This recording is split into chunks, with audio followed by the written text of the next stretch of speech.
नम्रता, मेरी दवा लेके आओ, 10:30 बज गए हैं। आई माँ जी।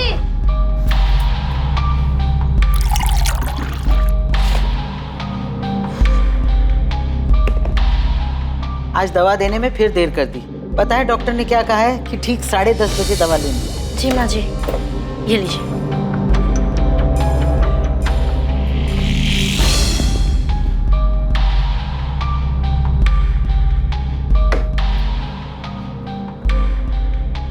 इतनी रात को कहाँ जा रही है रचना?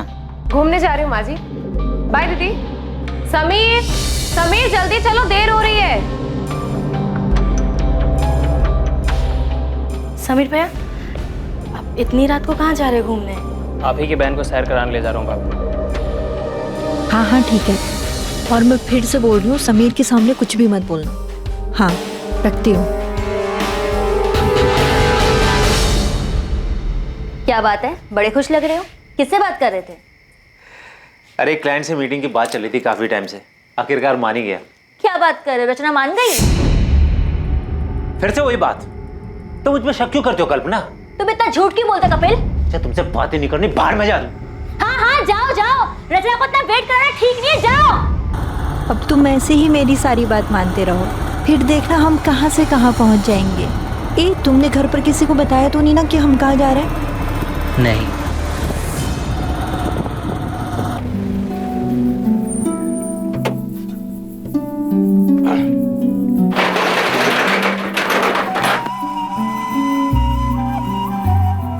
समीर,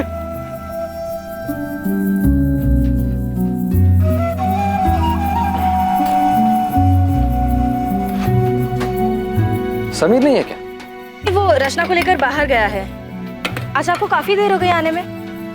हाँ वो देर हो गई। सोचा था शादी के बाद समीर जिम्मेदार बन जाएगा, लेकिन रचना ने तो उसे और बिगाड़ दिया। ना खर्च पे लगाम है और ना जुबान पर। उसकी माँ ने उसे कुछ सिखा कर नहीं भेजा क्या?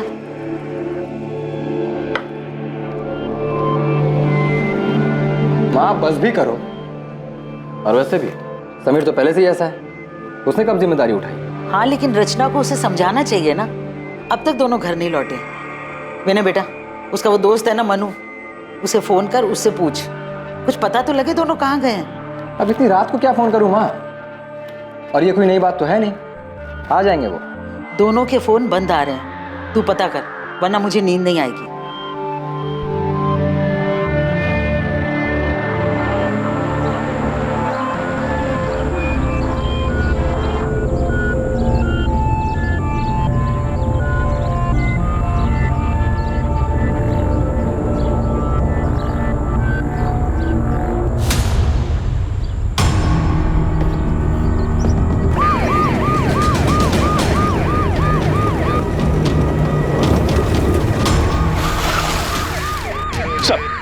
इधर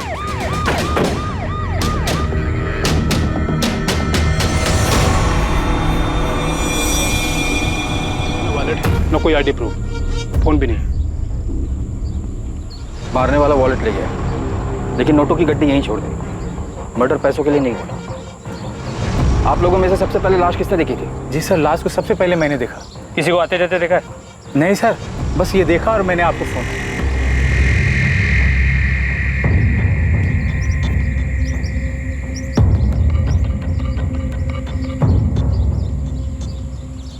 कपड़े फटे हुए, शायद रेप हुआ है। सर आसपास कोई मोबाइल या पर्स नहीं मिला। कपड़ों से अच्छे घर की लड़की लगती है, पर शादीशुदा है, गले में मंगलसूत्र है। एक शादीशुदा औरत अकेले यहाँ क्या कर रही थी? तो हो सकता है वो यहाँ किसी और के साथ आई हो, उसी ने इसे मारा। एक शादीशुदा जोड़ा घर से एक साथ निकलता है और कुछ घंटों बाद अलग अलग शहरों से दोनों की लाशें बरामद होती हैं और दोनों जगहों की पुलिस को एक दूसरे के मर्डर केस के बारे में कोई खबर नहीं थी। इस जोड़े की हत्या के पीछे क्या मकसद था? रफ्तार से आगे बढ़ रही इनकी जिंदगी पर मौत की लगाम आखिर किसने और क्यों लगाई थी?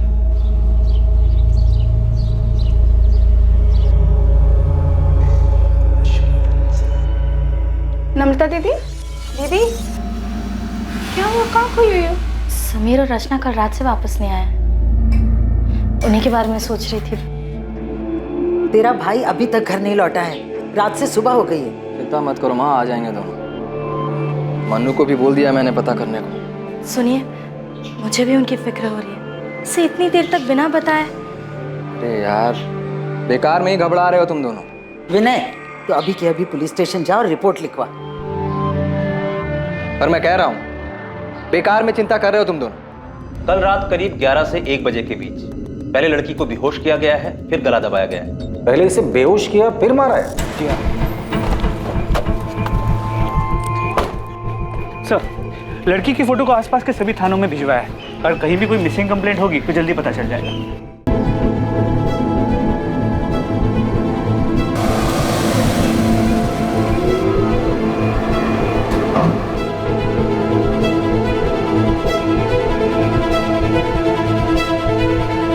पृथ्वी बेटा, आज शाम को तैयार है। शर्मा जी अपनी पत्नी और बेटी अदिति के साथ हमारे घर आ रहे हैं। मुझे शादी नहीं करनी। को पता नहीं ये बात कब समझ आएगी। देख बेटा, उस बात को 8 महीने बीत चुके हैं। अब तो आप ये शादी की बात छोड़ेगी या मैं घर छोड़ दूं?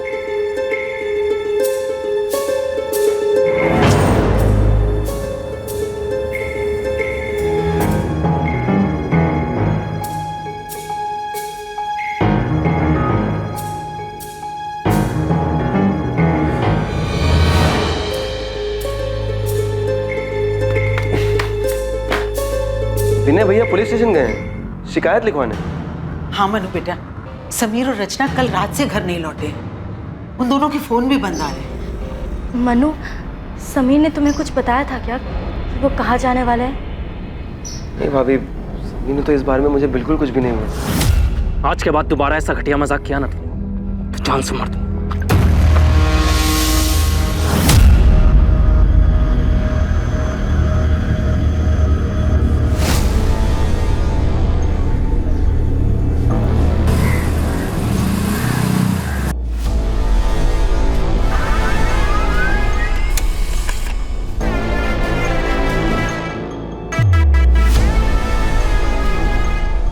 उज्जैन पुलिस को इसकी लाश भी 18 सितंबर को मिली।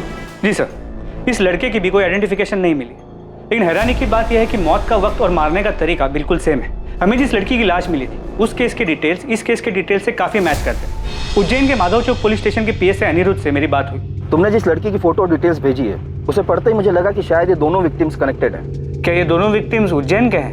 ये तो पता नहीं कि उज्जैन से इंदौर से, लेकिन पोस्टमार्टम रिपोर्ट के हिसाब से लड़के की भी मौत 17 सितंबर की रात की 11 से 1 के बीच। पहले नशीली दवा देकर बेहोश किया गया और फिर गला घोटकर मार दिया गया। प्रशांत, इस लड़के की फोटो इंदौर के सभी पुलिस स्टेशन में सर्कुलेट कर दो और खबरियों को काम पर लगा दो। पुलिस और खबरियों ने इंदौर और उज्जैन में जगह जगह दोनों विक्टिम्स के बारे में पूछताछ की और जल्द ही उन्हें पता चल गया कि वो दोनों विक्टिम्स समीर शुक्ला और रचना शुक्ला थे।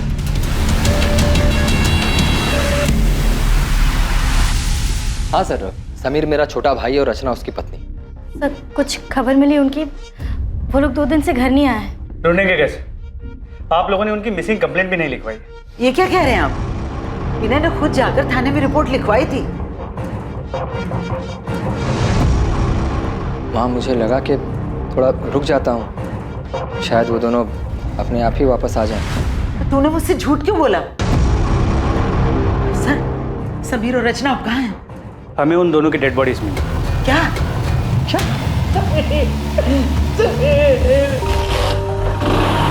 अरे समीर, आज तो फिर मेरी बाइक लेके भागने की फिराक में। भैया प्लीज ले जाने दो ना, आज कॉलेज में रोज डे। समीर, मुझे काम पर जाना है, मैं कैसे जाऊंगा? बस में जाना पड़ेगा मुझे। प्लीज भैया प्लीज, सिर्फ एक दिन के लिए, आज रोज डे है ना इसलिए। ठीक है, जा ले जा। Thank you so much. Vinay, कुछ पूछा है मैंने तुम्हें, सुन रहे हो तुम? सॉरी सर, आप कुछ कह रहे थे? तुम्हारे भाई समीर की किसी के साथ दुश्मनी थी? नहीं। रचना का किसी के साथ झगड़ा हुआ था? क्योंकि मारने से पहले उसके साथ जबरदस्ती की गई, शायद रही। कुछ बता सकते हो कि ऐसा कौन कर सकता है? तुमने मिसिंग कंप्लेंट क्यों नहीं लिखवाई और अपनी बीवी और माँ को झूठ क्यों कहा कि लिखवाई है? सर, मेरा भाई, मैं कुछ, सर इस वक्त मुझे कुछ समझ में नहीं आ रहा है। ठीक है, फिलहाल के लिए जा सकते।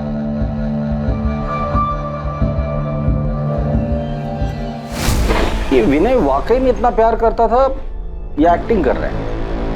ये समीर और रचना, इनका कत्ल एक ही तरीके से हुआ है, लेकिन इनकी डेड बॉडीज हमें अलग अलग शहरों में मिली। सर ये सब कुछ पूरे प्लानिंग से किया गया है और शायद एक से ज्यादा लोग शामिल हैं। ये शुक्ला परिवार के भाइयों के बीच रिश्ता कैसा था ये पता करो, क्योंकि अक्सर जब रिश्तों में लाइन क्रॉस होती है ना, न्यूज़पेपर की हेडलाइन बन जाती है।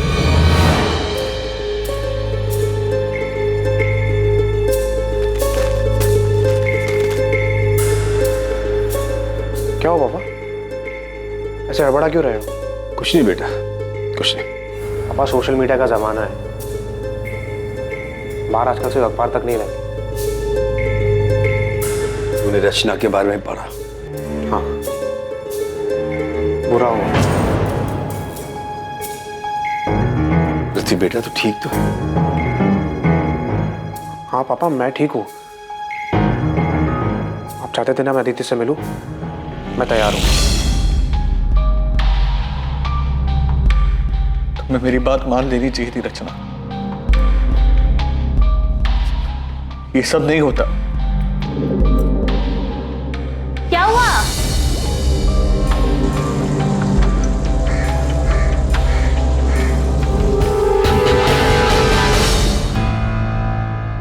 रचना, मेरी मेहंदी का रंग कितना अच्छा आया है ना, देख।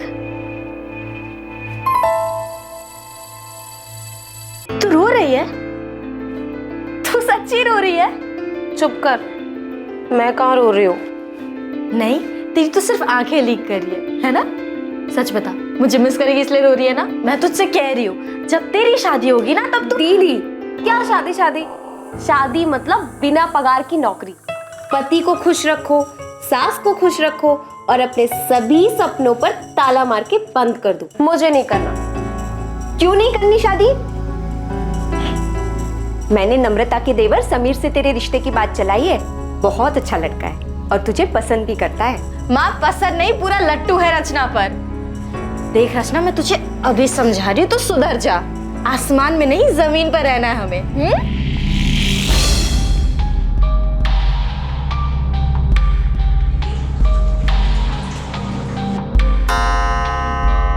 माँ जी, आपकी दवाई का वक्त हो गया।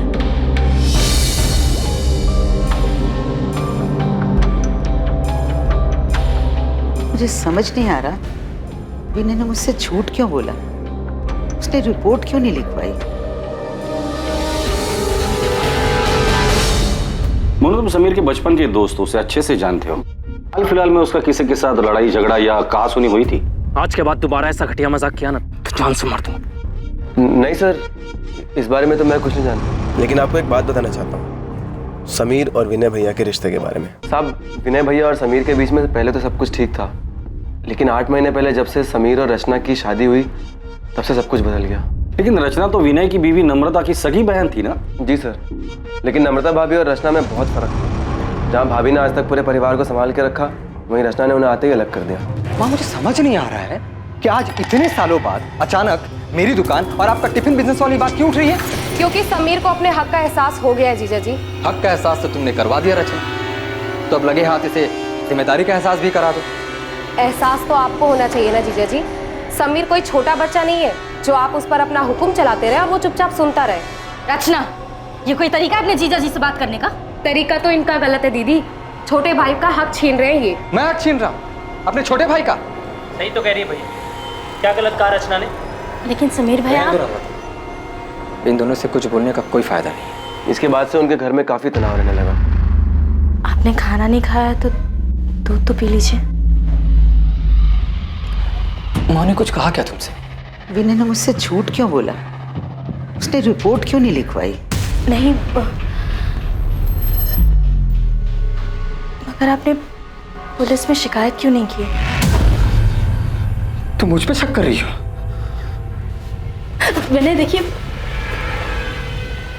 मैं आपका दर्द समझती हूँ। मैं भी रचना से उतना ही प्यार करती थी जितना आप समीर से। सर ये समीर के कॉल रिकॉर्ड बिल्कुल क्लीन है, लेकिन सर रचना के कॉल रिकॉर्ड्स में ये एक नंबर है जिससे बार बार कॉल्स आते हैं। सर ये नंबर किसी कपिल चौकसी के नाम पे रजिस्टर्ड है। सर फिलहाल ये नंबर स्विच ऑफ है, लेकिन हमें कपिल चौकसी का एड्रेस मिल गया है। और ये नंबर जिस पर रचना की आखिरी बार बात हुई थी, ये किसका है? और मैं फिर से बोल रही हूँ, समीर के सामने कुछ भी मत बोलना। सर ये नंबर किसी हरीश अय्यर के नाम पे रजिस्टर्ड है। फिलहाल ये नंबर स्विच ऑफ है, पर इसका एड्रेस फेक है। इस कपिल चौकसी को उठाकर लेकर आ और हरीश अय्यर के बारे में पता करो।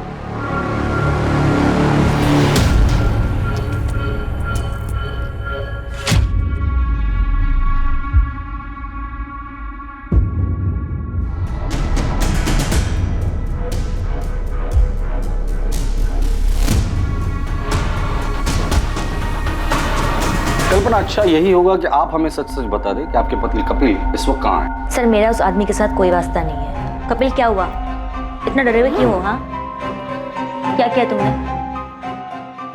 मैंने कुछ नहीं किया है। मैं भी तुम्हें कुछ नहीं बता सकता। अगर पुलिस रचना के बारे में पूछे तो पुलिस को बता देना कि मैं रचना के बारे में कुछ नहीं जानता। अब मुझे जाना होगा।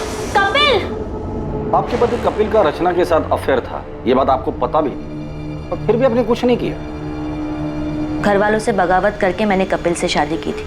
उनके पास वापस कैसे जाती? रचना की वजह से मेरी बसी बसाई जिंदगी बिखर गई।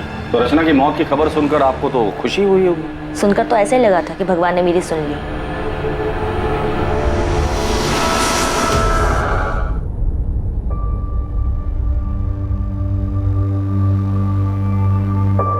मैं तुमसे प्यार करने लगा हूँ, शादी करोगे मुझसे?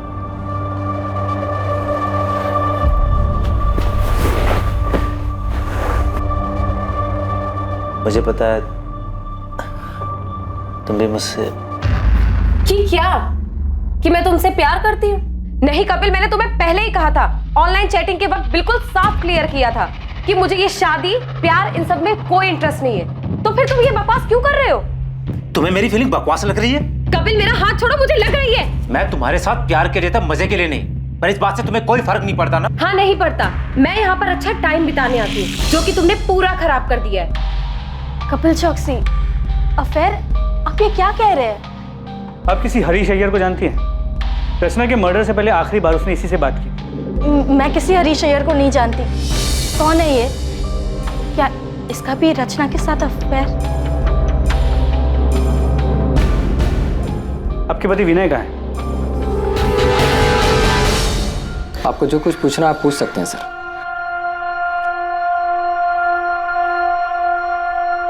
नम्रता, उस रात विनय काफी देर से घर लौटा था ना? 17 सितंबर की रात को मेरा टेम्पो बिगड़ गया था सर। गैराज का रसीद है मेरे पास, जहां से मैंने टेम्पो ठीक करवाया था। समीर और रचना 17 सितंबर को गायब हुए और 20 सितंबर तक तुमने उनकी मिसिंग कंप्लेंट नहीं लिखवाई। क्यों? क्योंकि समीर की शादी के बाद ऐसा 2-3 बार पहले भी हो चुका था। समीर और रचना अक्सर बिना बताए घूमने चले जाते थे। मैंने सोचा 1-2 दिन में लौट आएंगे। सर यही सच है। और दुकान के किराए के पीछे हुए झगड़े का सच, वो क्या था? सर रचना के उकसाने पर हमारे बीच झगड़ा हुआ था, लेकिन समीर हमेशा से जिद्दी रहा है। ये मनमानी करना उसके लिए कोई नई बात नहीं थी। समीर और रचना की शादी को सिर्फ 8 महीने हुए थे और इन महज 8 महीनों में ही समीर और उसके बड़े भाई विनय के बीच अलगाव पैदा हो गया था। ये बात भी सामने आई थी कि शायद रचना का किसी कपिल चौकसी के साथ अफेयर था, लेकिन अब जो खबर सामने आने वाली थी वो शुक्ला परिवार को पूरी तरह से झकझोर कर रख देने वाली थी। तुझे क्या लगा था? तू बताएगा नहीं तो हमें पता नहीं चलेगा? बोल, समीर के मर्डर से 1 दिन पहले तुम दोनों का किस बात को लेकर झगड़ा हुआ था? आज के बाद दोबारा ऐसा घटिया मजाक किया ना तो जान से मार दूं। तुझे भरोसा नहीं है ना मेरी बात पे? ये देख अपनी आंख से। ऐसा क्या था उस वीडियो में कि समीर के होश उड़ गए? बता दो। रचना का सच जो इत्तेफाक से मेरे सामने आ गया। सर वो कुछ 3-4 हफ्ते पहले मेरा दोस्त पंकज इंदौर से आया हुआ था। हम दोनों होटल के कॉरिडोर से बाहर आ ही रहे थे कि वहां मुझे रचना दिखी। वो किसी आदमी के साथ थी। मुझे देखकर ये बहुत झटका लगा।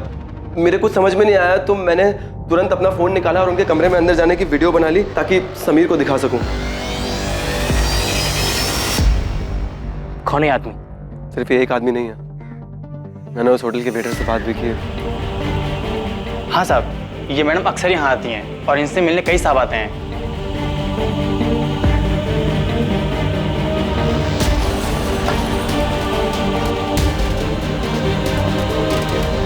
मुझे काफ़ी दिन तक समीर को सच बताने की हिम्मत ही नहीं हुई, लेकिन फिर मैंने सोचा कि उसे सच बताना भी ज़रूरी है, तो मैंने उसे 16 सितंबर को सब सच बता दिया। अगले दिन पता चला कि रचना और समीर दोनों गायब हैं और फिर उनकी लाश मिली। ये आदमी कौन है? मैं नहीं जानता, लेकिन उस दिन अंतिम संस्कार वाले दिन ये घर पे आया हुआ था। मैं नहीं जानता ये कौन है। अंतिम विधि में ये आदमी आपके घर आया था? आया होगा, मुझे नहीं मालूम। तुम्हारी बीवी नम्रता इस सब के बारे में जानती है? नम्रता, रचना ने जो किया उसमें तुम्हारा कोई दोष नहीं है। विनय, आप पुलिस की बात मत सुनो, वो लोग झूठ बोल रहे हैं। रचना ऐसी नहीं थी।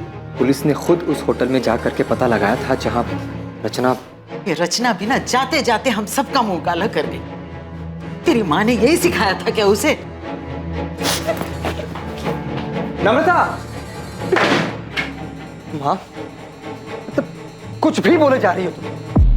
सर, पूरे परिवार में इस आदमी को कोई नहीं जानता। ये आदमी अंतिम संस्कार के लिए आया था और इसे कोई नहीं जानता। अजीब बात है। रचना के कॉल रिकॉर्ड्स में कपिल चौकसी और हरीश अय्यर के अलावा और कोई सस्पिशियस नंबर नहीं मिला है। लेकिन रचना से मिलने उस होटल में कई लोग आते थे, तो हो सकता है कि उसके पास कोई दूसरा नंबर। रचना के इस दूसरे रूप के बारे में सच में कोई नहीं जानता। ऐसे कैसे?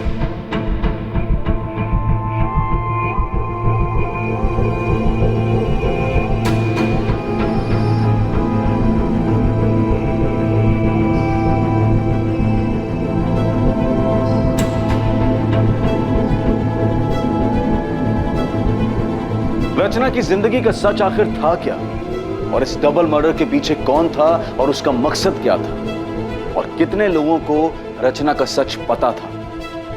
मंगल, हरीश, विनय, कपिल, क्या इतने ही लोग थे जिन्हें रचना ने चोट पहुंचाई थी, या फिर इस लिस्ट में और भी नाम शामिल होने वाले थे?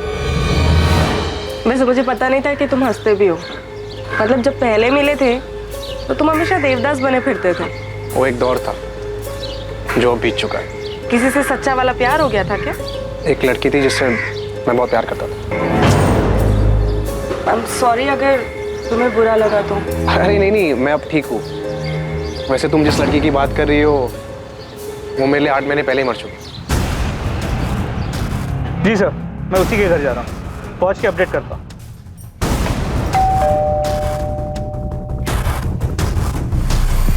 अंदर कमरे में है। बोल। सर, मैंने रचना को नहीं मारा। तो फरार क्यों हो गया था तू? मुझे लगा कि सारा शक मेरे ऊपर जाएगा। मैं उससे प्यार करता था सर, मैं उसको क्यों मारूंगा? अच्छा आशिक है रे तू। जब तुझे पता चला कि तेरे माशूका के और भी आशिक है तो तूने उसे और उसके पति दोनों को मार डाला।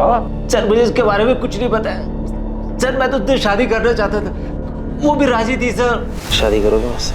नहीं कपिल, मुझे ये शादी प्यार इन सब में कोई इंटरेस्ट नहीं है। ये कौन है? इसे जानते हैं? इसका नाम क्या है? हरीश अय्यर। कितनी देर कपिल? 10 मिनट से तुम्हारा वेट कर रही हूँ, जल्दी आओ। रचना, तुम यहाँ धूप में क्यों खड़ी हो? तुम्हें गर्मी लग रही होगी। मंगल, तुम यहाँ? तुम एक हफ्ते से मेरा फोन क्यों नहीं उठा रही? वो मैं कॉल करने ही वाली थी तुम्हें। मुझे लगा ही, इसीलिए मैं नया फोन लेने निकला था। वो पुराना फोन मैंने तोड़ दिया ना, वो यहाँ मार के। क्यों? वो तुम फोन नहीं उठा रही तो गुस्सा आ गया, गुस्से में मैंने यहाँ मार मार के तोड़ दिया फोन। बस 2 मिनट रुक जाओ प्लीज। हाँ रचना, रचना बाहर निकलो। जल्दी भागो यहाँ से कपिल, इसका दिमाग खराब है। रचना बाहर निकलो। सर फिर आया ये, प्लीज यहाँ से चलो।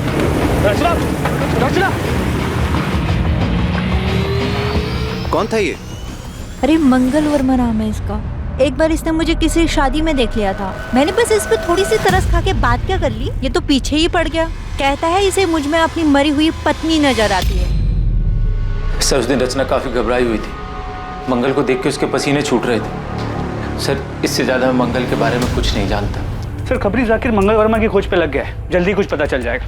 और होटल के रजिस्टर में जो भी नाम और पता था सब फर्जी था। ये कपिल खुद को बचाने के लिए झूठ भी बोल सकता है। कहानी सुनाकर अपनी करनी मंगल वर्मा पर डाल रहा है। पृथ्वी बेट,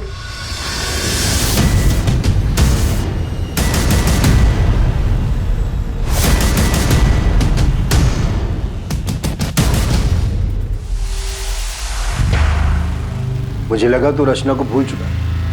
भूल चुका हूँ मैं पापा। शायद वो ऐसे ही खुल गया होगा। कुछ काम था आपको? मैं तो यहाँ आदित्य के साथ तेरी शादी की बात करने आया था। और तू और मुझे अदिति पसंद नहीं आई।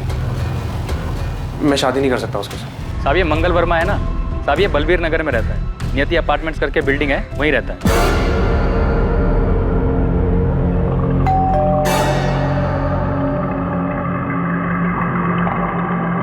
सर मंगल वर्मा को उसकी वाइफ ज्योति के मरने का गहरा सदमा लगा था, दिमागी हालत पे काफी अनस्टेबल हो गया था। इनफैक्ट काफी टाइम तक वो अस्पताल में था जहाँ पे उसका ट्रीटमेंट चल रहा था। अभी 1 साल पहले हॉस्पिटल से डिस्चार्ज हुआ है। उसके डॉक्टर ने बताया कि कभी कभी वो आपे से बाहर हो जाता है, काफी वायलेंट हो जाता है, लेकिन किसी भी पुलिस स्टेशन में उसकी कोई वायलेंट या क्रिमिनल हिस्ट्री नहीं मिली। तुम रचना से कैसे मिले? उसे पहली बार मैंने एक शादी में देखा था। उसे देखकर ऐसा लगा कि उसके रूप में मेरी ज्योति वापस आ गई, इसीलिए मैं उससे बात करने लगा, फिर उसे मिलने लगा। बिल्कुल ज्योति की तरह रखता था मैं उसे। वाह, थैंक यू सो मच।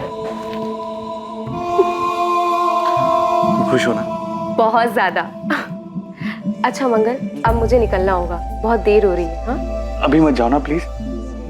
एक काम करते हैं, हम ना शादी कर लेते हैं, फिर तुम्हें कहीं जाने की जरूरत ही नहीं पड़ेगी। हाँ हाँ बिल्कुल, लेकिन इस बारे में हम बाद में बात करें। कब?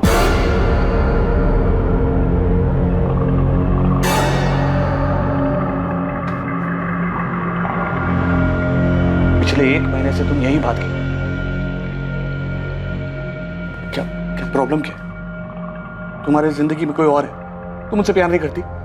छोड़ना चाहती हो मुझे? नहीं, तुम धोखा नहीं दे सकती।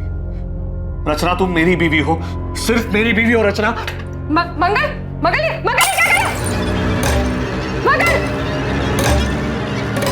मंगल मंगल मेरी बात सुनो मंगल, इसे फेंक दो मंगल। शादी करोगी मुझसे वरना?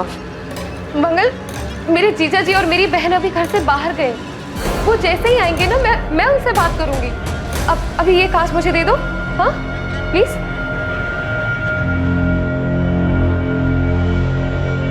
उस दिन के बाद मेरी रचना से कोई बात ही नहीं हुई। बहुत फोन किए मैंने उसे, लेकिन इसने उठाया ही नहीं। रचना के साथ कौन से नंबर पर बात होती थी तुम्हारी? 4441121। रचना ने बेवकूफ बनाया तुम्हें। तुम यहाँ उसे महंगे महंगे तोहफे देते रहे और वो वहां तुम्हारे साथ साथ 4 और लोगों को भी घुमा रही थी। रचना के बारे में ऐसे बात मत करो प्लीज। ये हम नहीं, पूरा इंदौर बोल रहा। तुम नहीं जानते? अरे तुम्हारे जैसे कई आशिक है उसके, उनमें से एक यहाँ जेल में भी है। कहता है कि वो रचना से प्यार करता था और रचना भी उससे प्यार करती। तुम जिस होटल में रचना के साथ जाते थे, रचना वहां और लोगों के साथ भी जाती थी। रचना सिर्फ मेरी थी, उसके बारे में बकवास नहीं समझे? उसके बारे में बकवास मत करना। रचना सिर्फ मेरी थी, बकवास बात मत करो। सर सिर्फ रचना के एक चक्कर के बारे में सुन के इतना वायलेंट हो सकता है रचना के प्रोस्टिट्यूशन के बारे में पता चल गया और इसी ने उसे मारा। तुम सही कह रहे हो। मंगल रचना से जिस नंबर पर बात करता था उस नंबर का सीडीआर निकलवा, उसमें रचना के और भी क्लाइंट्स के नंबर होंगे, उनसे बात करो, उनका बैकग्राउंड चेक करो। अभी तो सिर्फ 2 ही आशिक मिले हैं, पता नहीं लाइन में और कितने आशिक खड़े होंगे। तुमने भागकर अपने पैरों पे कुल्हाड़ी मार ही ली थी। वो तो मैंने सही टाइम पर पुलिस को बुलाकर तुम्हें सब कुछ बर्बाद करने से रोक लिया। आगे अपने बयान पर डटे रहना, और अगर मुझ पर भरोसा हो गया हो तो जैसा जैसा मैं कहूँ ठीक वैसा वैसा करना। जैसा तुम कहोगी वैसा ही करूंगा, बस मुझे यहाँ से निकाल लो। मैं तुमसे वादा करता हूँ दुनिया का सबसे अच्छा पति बन के दिखाऊंगा।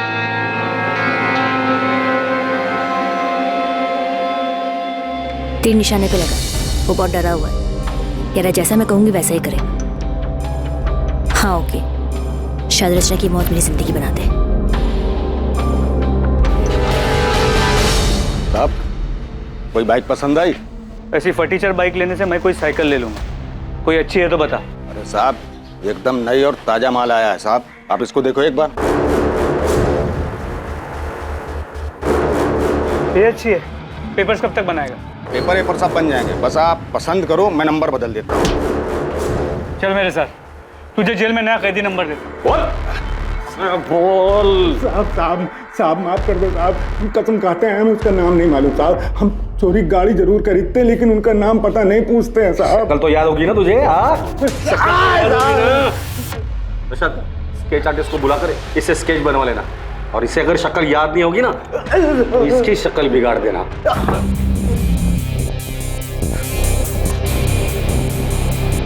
संदिग्ध गई थी किसी का नाता समीर से था तो किसी का रिश्ता रचना से। असली मुजरिम जो भी था वो दोनों से जुड़ा हुआ और शायद दोनों से ही चोट खाया हुआ था। पर कुछ लोग ऐसे भी थे जो अब भी पर्दे में थे और इसीलिए वो पुलिस के शक के दायरे से भी बाहर थे। उनके इरादे, उनकी मंशा अब भी गुप्त थी, लेकिन जल्द ही सारे नकाब उतरने वाले थे और सच सामने आने वाला था।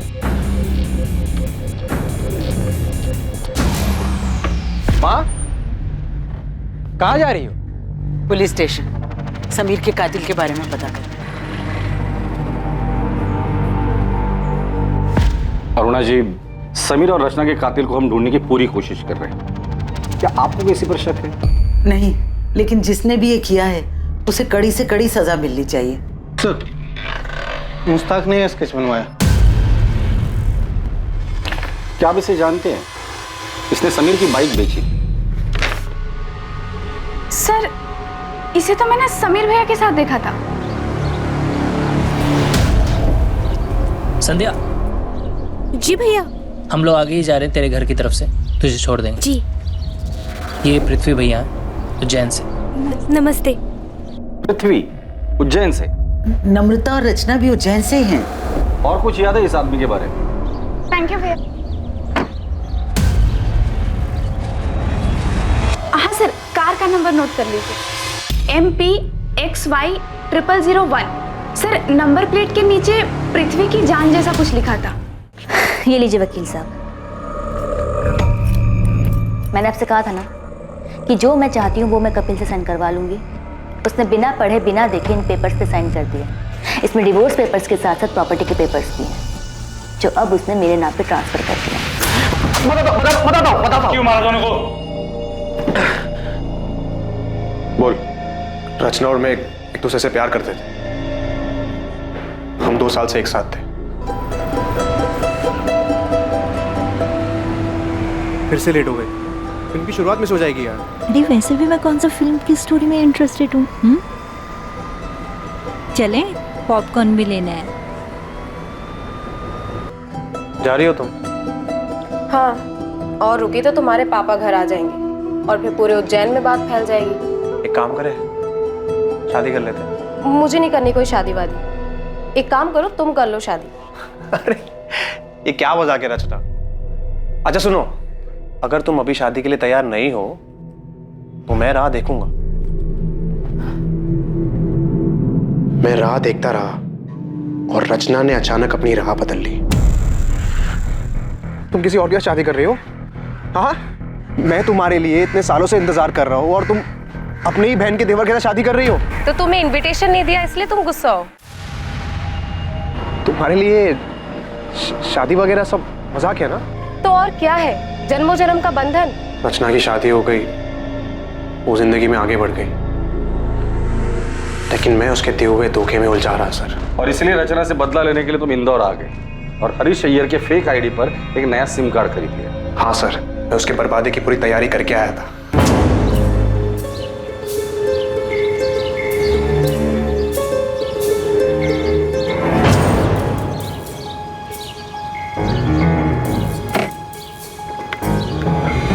अरे पृथ्वी, तुम यहाँ? और वाह, क्या रूप है। बाय द वे, ये समीर है, मेरे पति। हाय पृथ्वी। समीर, ये पृथ्वी है, मेरा कॉलेज फ्रेंड। मैंने समीर से दोस्ती कर ली। मैंने बताया कि इंदौर में पापा की ज़मीन है, जिसे मैं बेचने आया हूँ। मैंने ज़मीन का भाव इतना कम बताया कि रचना और समीर दोनों लालच में आ गए। फिर ज़मीन दिखाने और टोकन देने के बहाने मैंने उनको बुलाया। हाँ, हम लोग निकल रहे हैं। हाँ, और समीर ने पैसे भी ले लिए, लेकिन ध्यान रखना समीर को हमारे बारे में पता नहीं चलना चाहिए। अरे नहीं, तुम चिंता मत करो, मैं कोई भी पुरानी बात नहीं करूँगा। मुझे सिर्फ बिजनेस करना है। हम डिनर करके प्लॉट देखने जाएंगे और फिर डील वहीं पे फाइनल कर देंगे। हाँ हाँ ठीक है, और मैं फिर से बोल रही हूँ, समीर के सामने कुछ भी मत बोलना।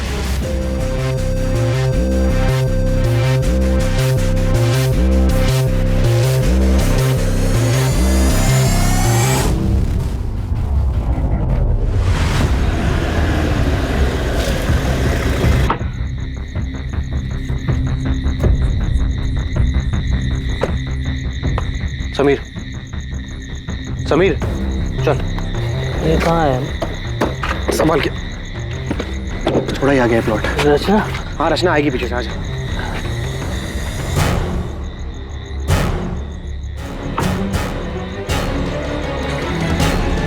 समीर, समीर कहाँ है?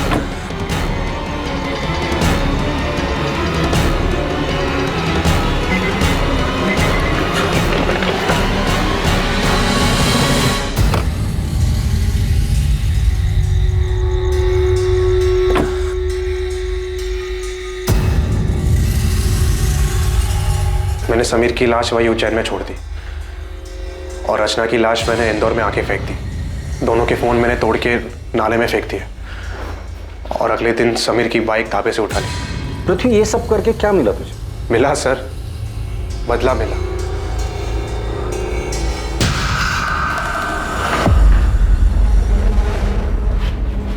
एक मिनट, तुम्हें कैसे पता चला कि समीर और रचना के पास इतना सारा पैसा है कि वो तुम्हारी जमीन खरीद सकते हैं? सच सच बता, ये सारी प्लानिंग तूने अकेले नहीं की थी?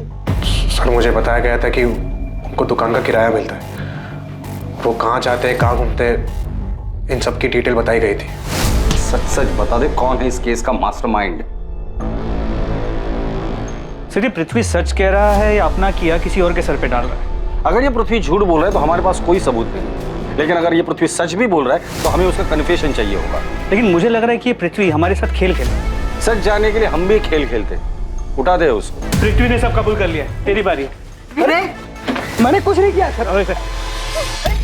सर मेरे पति ऐसा नहीं कर सकते। पृथ्वी ने खुद विनय का नाम लिया है। झूठ बोल रहा है पृथ्वी, मेरे पति ऐसा कर ही नहीं सकते। आपके सामने ही आपके पति से हम सच उगलवाते हैं। चलिए बोल, चल बोल। विनय, विनय आप ठीक है ना? उन्होंने आपको कुछ किया तो नहीं? अब तक तो कुछ नहीं किया है, लेकिन आगे का वादा नहीं कर सकते। बेहतर यही होगा कि तू सच बता दे। मैंने कुछ नहीं। तू ऐसे नहीं बोलेगा, लगता है सच उगलवाने की स्पेशल ट्रीटमेंट तुझे देनी ही पड़ेगी। सर मेरा मैंने मरवाया रचना और समीर, इन्हें कुछ नहीं पता, इन्होंने कुछ नहीं किया। ये तो क्या कह रही है नम्रता? सच बोल रही है वो। सारा सच हम पहले से ही जानते थे, बस वही सारा सच हम तुम्हारे मुंह से सुनना चाहते थे, इसीलिए तुम्हारे पति विनय को पकड़ने का नाटक हम लोगों ने किया था। सारी कहानी बताओ, सारा प्लान बताओ। सारा प्लान मेरा था। मैं नहीं चाहती थी कि रचना और समीर जिंदा बचे, पर इसके लिए मुझे किसी की मदद की जरूरत थी। तुम्हारा ध्यान कहाँ था? नहीं था। नम्रता, रचना कितनी देर लगा दी यार आने में? मम्मी से कितना झूठ बोलूं तेरे लिए? तो क्या सच बता दोगी? मुझे डांट खाने दोगी? और फिर मैं पृथ्वी मेरे प्यार से कैसे मिलूंगी? नहीं ऐसे नहीं है दीदी, अगर ऐसा नहीं है तो फिर हम कल का भी प्लान बना ले। आप संभाल लोगी ना? हाँ संभाल लूंगी, तू नाटक बंद कर। नम्रता, थैंक यू सो मच। अगर तुम नहीं होती तो मैं ऐसे रोज मिल भी नहीं पाता। मैं पृथ्वी और रचना के रिश्ते के बारे में कॉलेज से जानती थी। मुझे पता था पृथ्वी उससे कितना प्यार करता था और अब भी करता है, इसलिए मैंने तय किया और पृथ्वी से मिलने चली गई। नम्रता, हाय। आओ ना अंदर। तुम्हें याद है पृथ्वी, कॉलेज में तुम मेरे तेल वाले बालों का कितना मजाक उड़ाते थे? चंपू चाची के नाम से सब जानते थे तुम्हें। चंपू चाची? और वो नाम मैंने रखा था। क्या दिन थे ना वो। याद है तुम रचना के कितने दीवाने थे? नम्रता, रचना की बात फिर कभी मत उठा। मैं अभी भी तकलीफ में हूँ और उसे बुला नहीं पाया हूँ। I am sorry, I understand. Rachna ने तुम्हें बहुत चोट पहुंचाई है और वो आज भी वही कर रही है। शादी उसने समीर के साथ की है, मगर सुहागरात सबके साथ मना रही है। पृथ्वी, क्या किया तुमने? कल क्या हाल?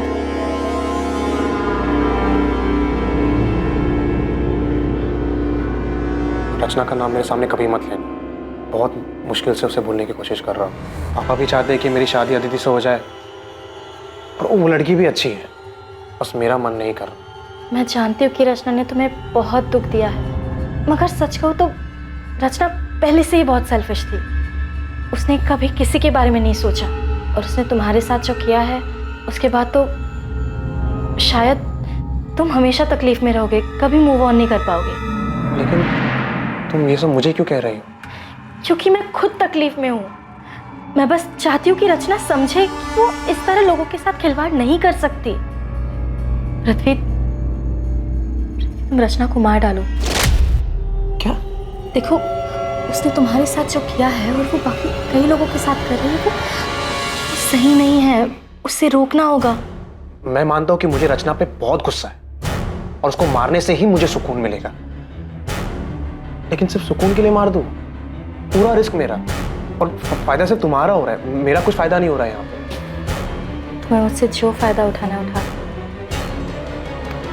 बस रचना और समीर को मार डालो। तुमने रचना को मारने का प्लान सिर्फ इसलिए किया था क्योंकि तुम्हें लगा था कि रचना की हरकतों की वजह से तुम्हारा घर टूट सकता है। मुझे उसके अफेयर के बारे में पहले से ही मालूम था, मगर जब मुझे पता चला कि वो किस हद तक गिर चुकी है तो मैं हिल ही गई। वो किसी के साथ भी सो रही थी और उसके बदले में उसके क्लाइंट्स से। रचना प्रोस्टिट्यूशन में है, ये बात तुम्हें पहले से ही पता थी? मेरी टिफिन सर्विस की हेल्पर संध्या, उसका पति उसी होटल में काम करता था जहाँ रचना जाके। मैंने रचना को कई बार समझाने की कोशिश की। हाँ, धंधा करती हूँ। धंधा तो सभी करते हैं ना दीदी, आप भी तो टिफिन का धंधा करती हैं। पेट की भूख मिटाती हैं और मैं शरीर की, और इसमें साथ साथ कमाई होती है दीदी, वो अलग। हे भगवान, रचना तो कितनी बेशर्म हो गई है। अगर समीर को पता चला तो, बाकी घर वालों को पता चला तो क्या दीदी, तब की तब देख लेंगे ना। और वैसे भी समीर से कहीं बेहतर मिल जाएंगे मुझे।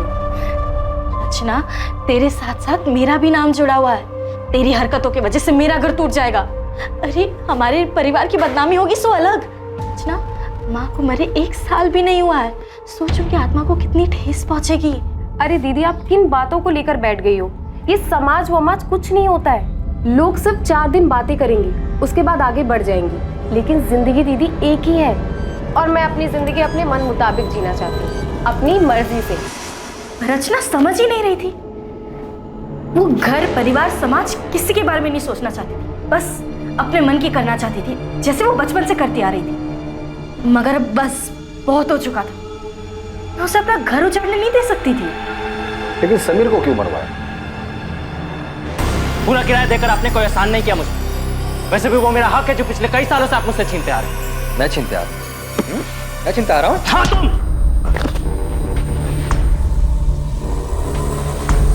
समीर भी रचना जैसा ही था। उन दोनों को घर की इज्जत की कुछ पड़ी नहीं थी। वो दोनों तो बस घर की शांति खराब करने पे तुले थे। उन्हें बस बर्बाद करना आता था। वो दोनों तुम्हारा घर बर्बाद कर देंगे, इस डर से तुमने खुद अपने हाथों से अपना घर बर्बाद कर लिया है। मैंने, मुझसे गलती हो गई, लेकिन मैं डर गई थी। मुझे लगा कि रचना की सच्चाई जानकर आप मुझे छोड़ देंगे। हमारे परिवार की इज्जत, समाज, हम सबको क्या मुंह दिखाते। गुस्सा मेरे अंदर भी था, लेकिन तुम अपने गुस्से और नफरत में इतनी अंधी हो गई थी कि तुमने इतना भी नहीं सोचा कि जो आग तुम लगाने जा रही थी वो तुम्हारा अपना घर भी राख कर देगा। तुमने सब कुछ खत्म कर दिया नम्रता।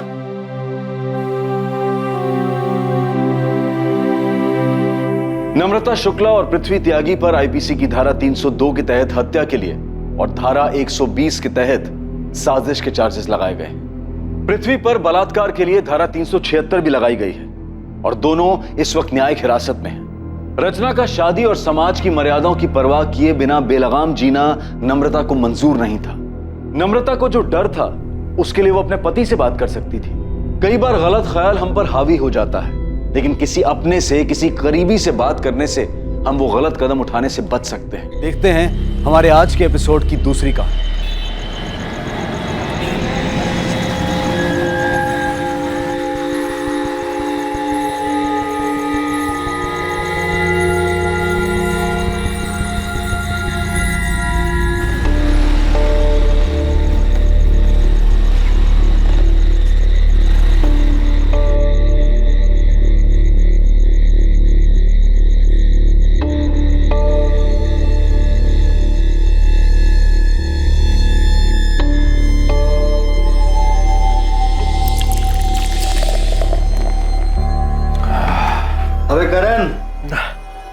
तो फिर से शुरू हो गया यार। हमने डिसाइड किया था ना कि अब से सिर्फ दारू पार्टी। अबे राजवीर, कुछ बोलना यार इसे। अरे तेजपाल यार चिल मार, नशा क्यों खराब कर रहा है? और तेरी दारू तो क्या, दुनिया का कोई भी नशा इसकी बराबरी नहीं कर सकता। यकीन नहीं आता तो ट्राई करके देख ले। तेरे को जो ठीक लगता है कर, तेरे को वैसे भी किसी की सुननी तो है नहीं। अबे तेजपाल, अबे जाने देना उसे, जिंदगी के मजे लेने दे और तू अपनी दारू के मजे ले।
दिन भर से अब टाइम मिला तुझे मुझसे मिलने का? मेरे लिए तो टाइम ही टाइम है। चुप कर, झूठ ना बोल तू। वो तो मैंने तुझे फोन करके बुलाया, ये तो अभी तू पार्टी कर रहा था अपने दोस्तों के साथ। बातें सुनाने को बोला, क्यों टाइम वेस्ट कर? आई love you Karan. I love you बरका।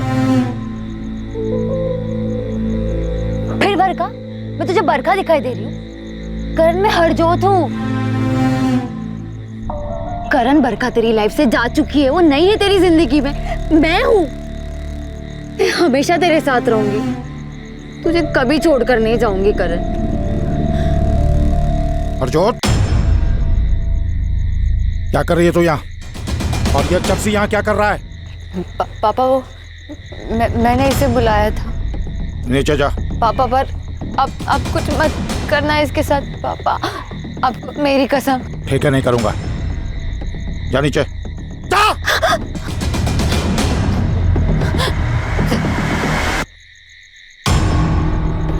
फिर आ गया तू हैं?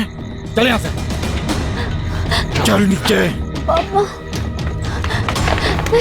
अंदर ले जा इसको, अंदर ले जा। चल चल अंदर ले जा इसे, चल। तो फिर आ गया, मैंने तुझे बोला था ना यहाँ दिखना नहीं। फिर चल यहाँ से।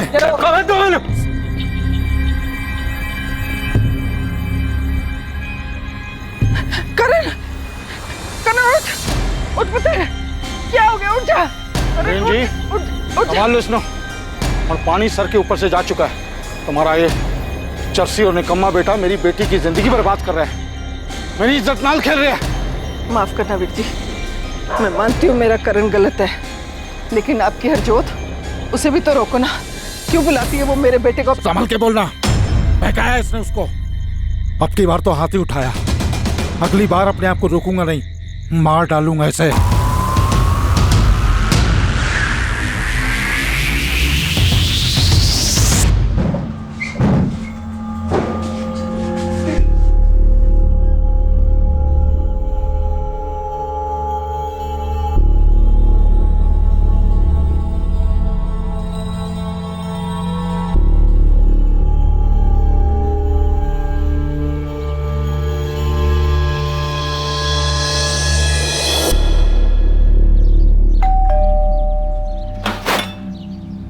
सत श्री अकाल मम्मी। सत श्री अकाल मम्मी जी। बेटा सत श्री अकाल, आओ अंदर आओ।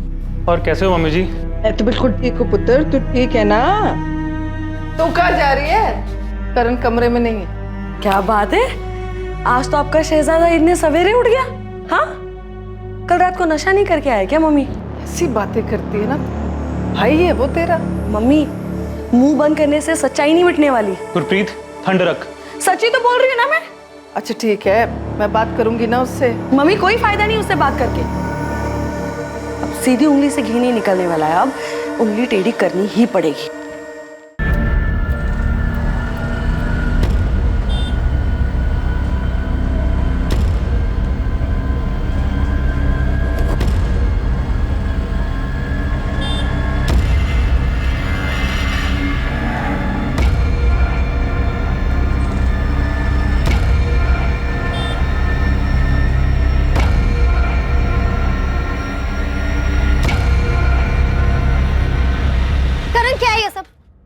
पीछा कर रहा है? बरका, मैं वो तुझसे कुछ बात करना चाहता हूँ। अब क्या बात करनी है तुझे? मैं तेरे से बहुत प्यार करता हूँ, प्लीज मुझसे शादी कर। बकवास ना कर। और ये मत भूल कि मेरी शादी हो चुकी है, समझा तू? बरका, ऐसा मत बोलना। हाँ छड़ मेरा। मैं तो क्या, दुनिया की कोई भी कुड़ी ना तेरे जैसे शराबी नशेड़ी के साथ में शादी नहीं करेगी। बहुत कुछ जानती है ना मेरे बारे में, तो मैं भी तेरे बारे में बहुत कुछ जानता हूँ। पिछले 5 साल से अपने पति और अपनी फैमिली के पीठ पीछे जो कुछ कर रही है ना, सब जानता हूँ मैं। अगर मैंने तेरे पति और तेरी फैमिली को बता दिया तो कितनी बेइज्जती होगी तेरी। तू मुझे ब्लैकमेल कर रहा है? नहीं नहीं, मैं तुझे ब्लैकमेल क्यों करूंगा? मैं तो तेरे से प्यार करता हूँ, इसलिए बोल रहा हूँ कि सोच ले मेरे बारे में, नहीं तो तुझे पता है क्या कर सकता हूँ ना मैं।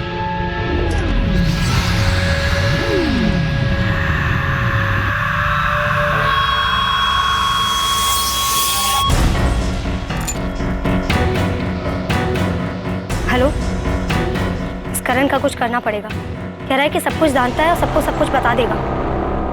कैसा है करण? करण, तेरे जीजाजी कुछ पूछ रहे तुझसे। तो क्या करूं? मेरा जवाब देने का मन नहीं है। करण, बदतमीजी ना कर। नशा के तेरे सर पे चढ़ गया, जो बड़ों से बात करने की तमीज भूल गया तू। तेरे जैसे बड़े ना बहुत देखे मैंने। अरे कैसी बातें कर रहा है? बड़ी बहन है वो तेरी। अरे मुझे आप लोगों से बात ही नहीं करनी है, बेकार में टाइम वेस्ट कर रहे हो। अच्छा, तो तेरा टाइम वेस्ट हो रहा है? हाँ तो ठीक है, चल बता बता, ऐसे कौन से जरूरी काम होते हैं तुझे? बता ना। मैं बताऊं? आधी रात कुड़ियों के घर में घुसना और फिर उनके बाप से मार खाना, ये काम होते हैं तेरे। क्यों आती है तू यहाँ? निकल अभी क्या? अभी चुप। ये घर तेरे नाम पे नहीं है जो तू इतनी अकड़ दिखा रहा है मुझे। अच्छा, अब समझा मैं। ये सब ड्रामा तू उस जमीन के लिए कर रही है ना जो मेरा नाम है। वो जमीन पापा की थी, और जितना हक तेरा उस जमीन पे है ना, उतना हक मेरा भी है, समझा? वो जमीन मेरे नाम है, और भूल जाओ उसमें से मैं तुझे 1 इंच भी दूंगा। क्यों नहीं देगा? क्यों नहीं देगा? चुप कर जा, रब द वास्ते चुप कर जा गुरप्रीत। एक बच्चा तो दे नहीं सकती अपने पति को बात करते हैं। करण, करण चुप कर, माफी मांग गुरप्रीत से।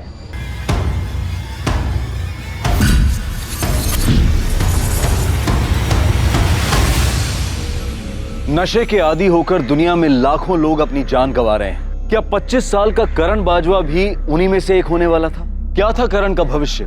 क्या नशे की लत की अंधेरी गुफा में कोई नई किरण दिखाई देने वाली थी, या फिर यह अंधेरा ही उसके जीवन का अंत था?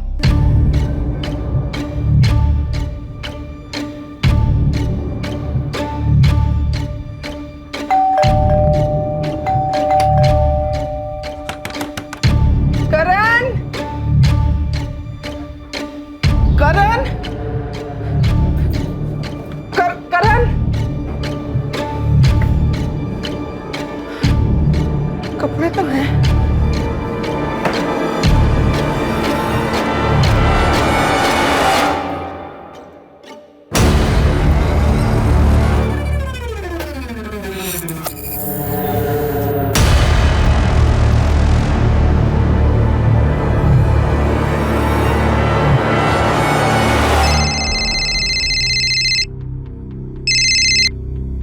हेलो, सत श्री अकाल आंटी जी।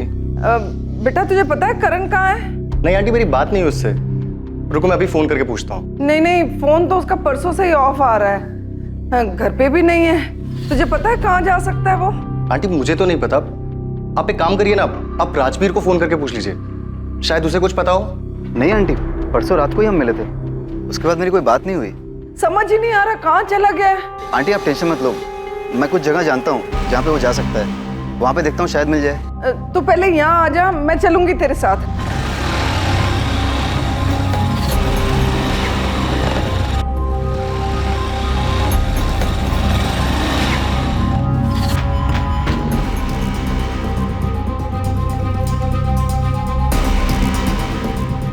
सागर, सागर, सागर, पिछले 2 दिन में तूने करण को कहीं देखा है? आज कल परसों कभी भी देखा है?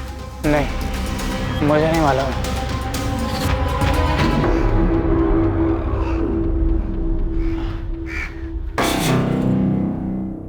करण मुझे बगैर बताए ऐसे कहीं नहीं जाता था।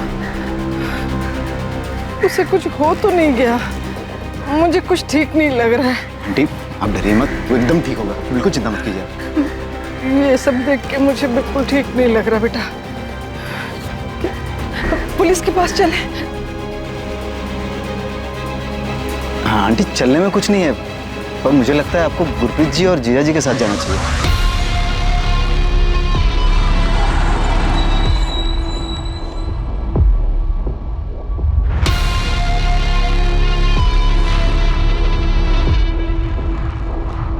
करण 2 दिन से गायब है सर। हमने हर जगह ढूंढा उसे, पर वो कहीं नहीं मिला।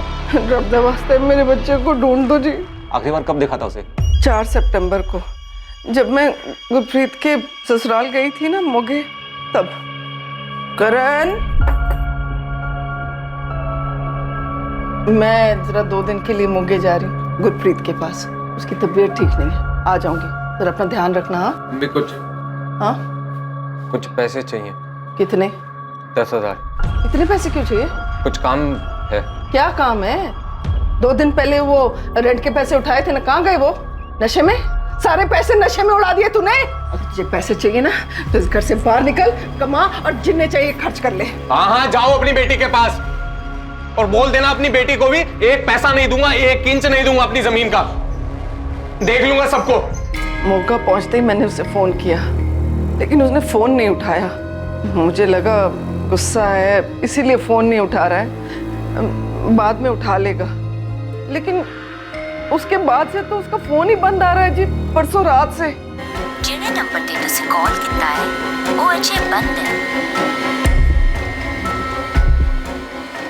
गुरप्रीत, हाँ पुत्र, पहले कम से कम घंटी तो जा रही थी, अब तो फोन ही बंद हो गया है। मम्मी, आप उसे बार बार फोन कर रहे हो, इसलिए तंग आके उसने फोन बंद कर दिया होगा। टेंशन ना लो। 7 तारीख को जब मैं घर वापस आई तो वो घर पे भी नहीं था। आपके बेटे को शराब या ड्रग्स की लत है? जी सर, वो शराब भी पीता है और ड्रग्स भी लेता है, एडिक्शन है उसे। बद्री, क्या हुआ, क्या मामला? सर, ये लोग मिसिंग कंप्लेन लिखवाने आए हैं। ये करण बाजवा 5 सितंबर की रात से गायब है। ये आपका बेटा है? हाँ जी, हाँ जी, परसों से गायब है जी। हम बहुत परेशान हैं। साहिब नगर में किसी को जानती हैं आप? साहिब नगर? क्या हुआ?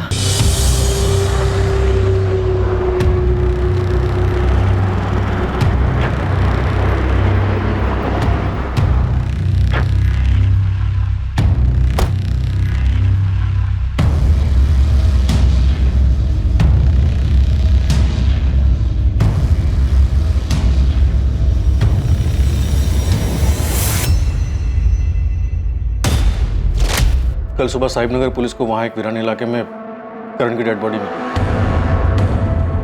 आप लोगों को डेड बॉडी की पहचान करनी होगी ताकि हम कार्यवाही आगे बढ़ा सकें। मम्मी, बॉडी की पहचान हो गई है सर। बॉडी हरलीन बाजवा के बेटे करण बाजवा की है। हरलीन की बेटी गुरप्रीत की तबीयत खराब थी, इसलिए हरलीन गुरप्रीत से मिलने 4 सितंबर को उसके घर मोगा गई थी। 5 सितंबर को करण का फोन स्विच ऑफ हुआ और वो लापता हो गया। और 6 सितंबर की सुबह को करण की लाश साहिब नगर के एक वीरान इलाके से मिली। करण यहाँ एसपी नगर में रहता था, ये साहिब नगर में क्यों गया हो?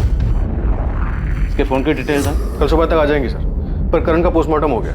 और बॉडी से जितनी मात्रा में अल्कोहल और ड्रग्स मिला है, उससे साफ कहा जा सकता है कि ये अल्कोहल और ड्रग एडिक्ट था। डॉक्टर, क्या ये पॉसिबल है कि इसे ड्रग का ओवरडोज देकर मारा गया?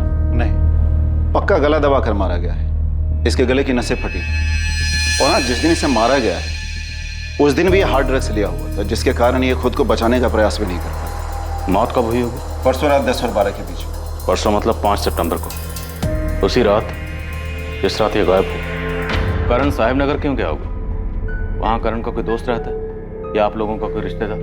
नहीं जी, हमारा वहाँ कोई रिश्तेदार नहीं है। क्या आप लोग जानते हैं कि करण को नशे की लत थी, वो ड्रग एडिक्ट? जी पता था। करण अपने पापा का बहुत लाडला था।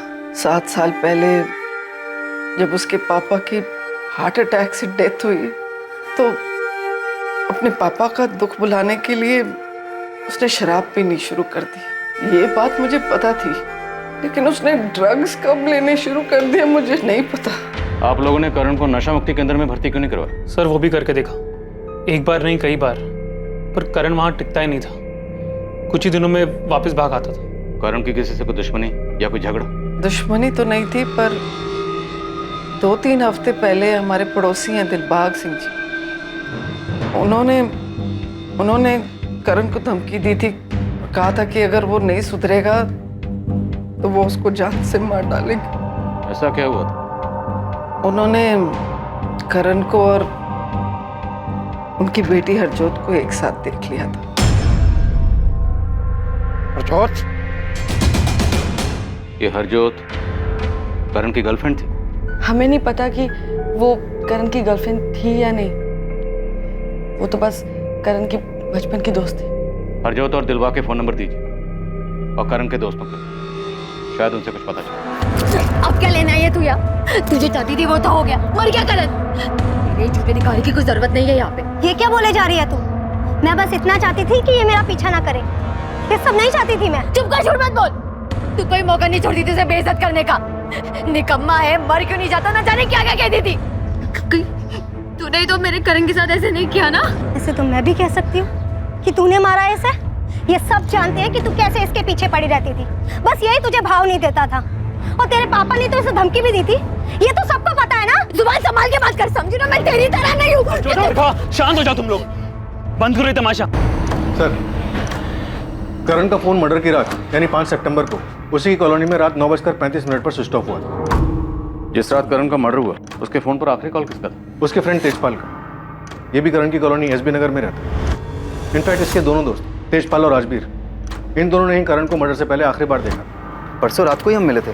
बुलाओ दोनों को, मैं बात करूँ। और तुम पड़ोसी से बात करो। करण जिस लेवल का नशा करता था, तो हो सकता है नशा करके उसने मोहल्ले में कई हंगामे किए हों, झगड़े किए, और अगर ऐसा है तो उसने किसी न किसी दुश्मनी जरूर मोल ली होगी। Right sir. और खबरें से कहो कि करण और उसकी फैमिली की सारी बैकग्राउंड खोद निकाल। सर, करण है ना बहुत अच्छा लड़का था, सबकी मदद करने वाला था, पर जब से उसने नशा करना शुरू किया बर्बादी हो गया। नशे की लत ने उसे हरलीन बहन के लिए ही नहीं, पूरी कॉलोनी के लिए सरदर्द बना दिया था। कॉलोनी का सरदर्द मतलब किसी से कोई झगड़ा दुश्मनी रही होगी? दुश्मनी का कोई पता नहीं, पर लोग उससे परेशान ही थे। अरे आज सवेरे ही उसके घर में कितना बड़ा हंगामा हुआ है। अब क्या लेना है ये तू यहाँ? तुझे चाहती थी वो तो हो गया, मर गया करण। ऐसे तो मैं भी कह सकती हूँ कि तूने मारा है इसे। ये हरजोत और बरखा एक दूसरे पे इल्जाम क्यों लगा रही थी? वो क्या है ना सर, हरजोत, बरखा और करण तीनों बचपन से ही दोस्त थे, साथ ही बड़े हुए, पर बड़े होके करण को बरखा से प्यार हो गया। पर बरखा उसकी तरफ देखती भी नहीं थी, उल्टा हरजोत करण के पीछे पागल थी और करण उसे पूछता ही नहीं था, और इसी सब में उनकी दोस्ती खराब हो गई। जिस रात करण का मर्डर हुआ उस रात करण को आखिरी बार तुम दोनों ने देखा था? हाँ जी सर, उस रात करण 10 बजे तक हमारे साथ ही था, फिर वो चला गया। करण का फोन स्विच ऑफ हुआ 9:35 और 10 से 12 के बीच में उसका मर्डर हुआ। अगर 10 बजे तक वो तुम दोनों के साथ तुम्हारे घर पर था, तो 9:35 पर उसका फोन स्विच ऑफ किसने किया? तुम दोनों ने? बोलो, क्यों मारा उसे? सर ये आप क्या कह रहे हैं सर? कह नहीं रहा हूं, पूछ रहा हूं, क्या हुआ था? किस बात को लेकर झगड़ा हुआ था जो तुम दोनों ने या तुम दोनों में से किसी एक ने उसको मार डाला? सर हम उसे क्यों मारेंगे? और वैसे भी सर उसका फोन तो घर से निकलने से पहले ही स्विच ऑफ हो गया था।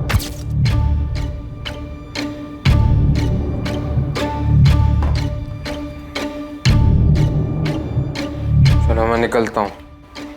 इतनी जल्दी? हाँ यार, कुछ खाऊंगा फिर घर सोने चला जाऊंगा। अबे सुन, अबे तेरा फोन बंद है, चार्ज कर ले। चार्ज कर लूंगा घर जा। तो उसका फोन तुम लोगों ने स्विच ऑफ किया होगा। क्या सबूत है कि तुम लोग सच बोल रहे हो? सर आपको देने के लिए कोई सबूत तो नहीं है हमारे पास, पर उस रात यही हुआ था। सर हम कसम खा के कह रहे हैं सर हम झूठ नहीं कह रहे, वो हमारा बेस्ट फ्रेंड था। बेस्ट फ्रेंड हो तो फिर इतना भी जानते होगे कि बेस्ट फ्रेंड की लाइफ में कोई थी या नहीं थी? बोलो, थी कोई? हाँ, मैं करण से प्यार करती थी, और आज से नहीं, जब मैं 12 साल की थी तब से। लेकिन करण तुमसे नहीं, बरखा से प्यार करता है ना? हाँ, शुरू में वो बरखा को चाहता था, पर 2 साल पहले जब बरखा की शादी हुई, उसके बाद मैं और करण क्लोज है। हमारा अफेयर, हमारा रिलेशनशिप शुरू। अगर ये सच है तो फिर बरखा ने यही क्यों कहा करण तुमसे प्यार नहीं करता था? I love you Karan. I love you Barkha. अब बरखा क्यों झूठ बोल रही है ये मुझे नहीं पता, पर सच तो ये है कि मैं और करण साथ में बहुत खुश थे। तुम्हें क्यों लगता है कि बरखा करण की मौत चाहती थी? क्योंकि बरखा करण से बहुत नफरत करती थी।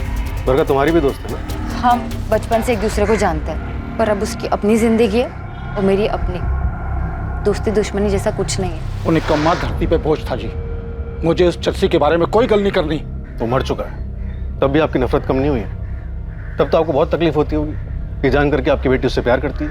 बहुत थी, क्योंकि मुझे मालूम था कि वो निकम्मा मेरी बेटी के लायक नहीं है। तो उसका कोई उपाय नहीं किया आपने? कोशिश तो की थी कि हरजोत की कहीं शादी हो जाए और वो उसकी जिंदगी से दूर चला जाए। बेटा ऐसे नहीं करते बेटा।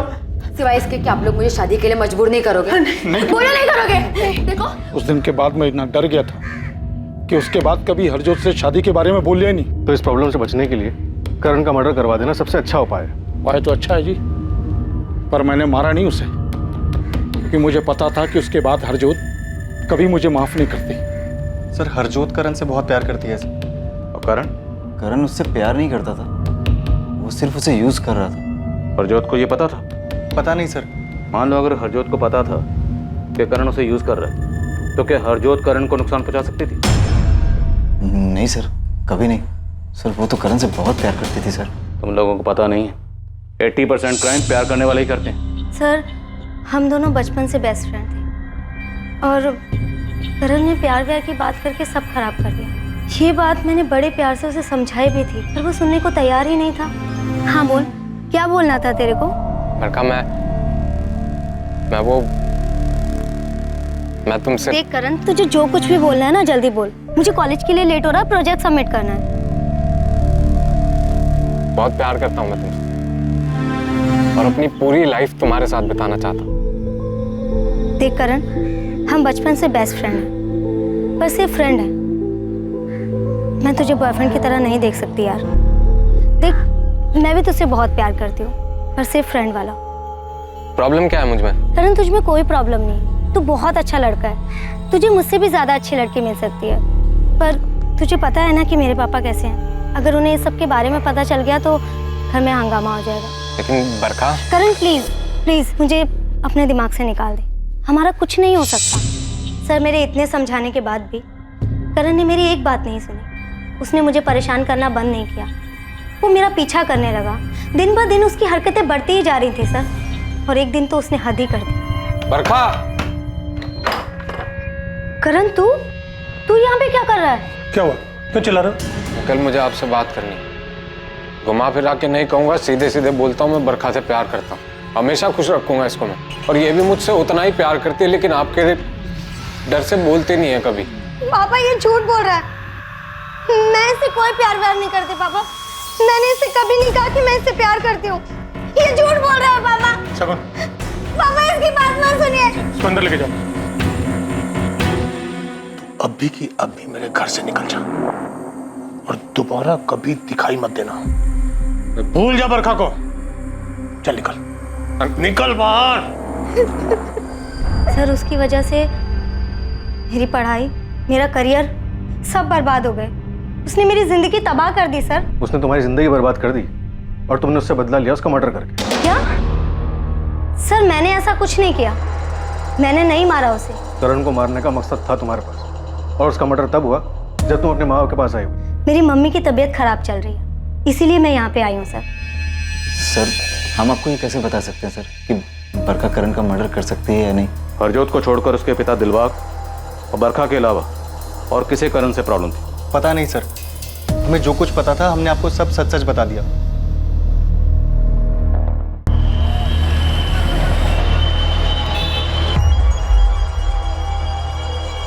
हेलो, हाँ बोलो। हाँ पुलिस आई थी यहाँ पे, पर उन्हें तुम्हारे बारे में कुछ पता नहीं है। हाँ मैंने सब संभाल लिया है।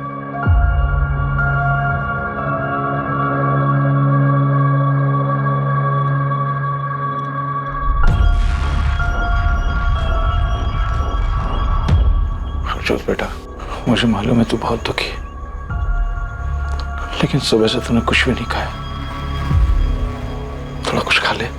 वो निकम्मा, वो चसीकरण मर गया।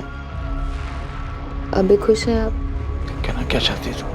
पापा सच बोलिए, क्या आपका इसमें कोई हाथ था? मुझ पे शक कर रही बेटा? नहीं बेटा, मैंने कुछ नहीं किया। पापा सॉरी पापा। हाँ सरबजीत पाजी, अगले महीने सगाई रख लेते हैं और शादी की डेट भी निकाल लेंगे।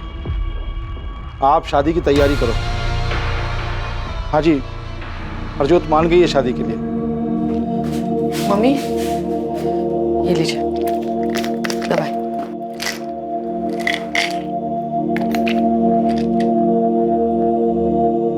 मम्मी आप हमारे साथ मोगा क्यों नहीं चलती? हाँ, आप यहाँ अकेले रहोगे तो आपको करण की याद और भी आएगी ना। हमारे साथ रहोगे तो थोड़ा चेंज मिल जाएगा आपको।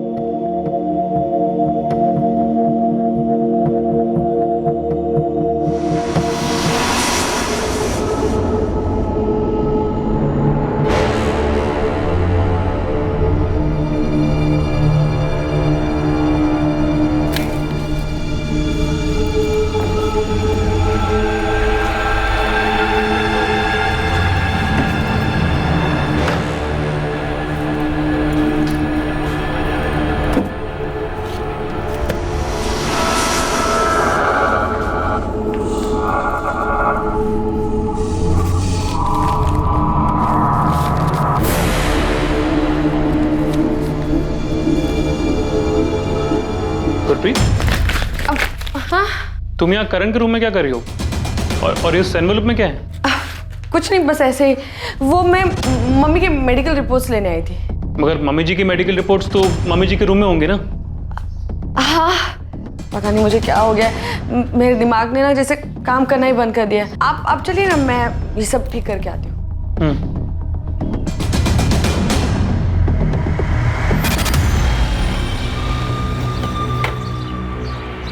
पोंटी, कोई अच्छी खबर बता।